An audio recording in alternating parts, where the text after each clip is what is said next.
Dua sekawan ini harus diamankan jajaran Polsek Talang Kelapa lantaran melakukan pencurian dengan pemberatan di area parkir sebuah pabrik sawit yang berada di Desa Gasing, Kecamatan Talang Kelapa, Kabupaten Banyuasin.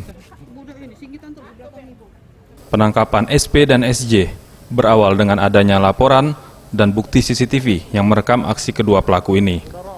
Modus yang dipakai tersangka yakni dengan langsung memasuki ke area parkir yang pada saat itu masih sepi.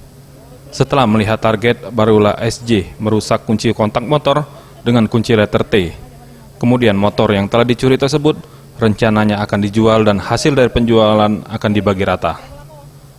Setelah adanya laporan, pihak kepolisian langsung bergerak dan mendapatkan informasi bahwa pelaku berada di kediamannya.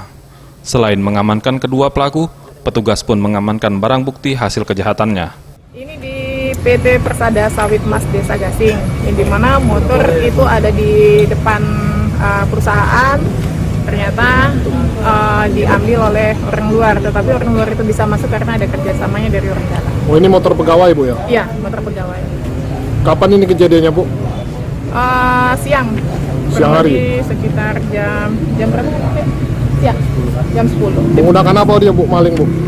Dicongkel, dirusak. Kunci T, Bu, ya? Ya. Tim Liputan Sriwijaya TV.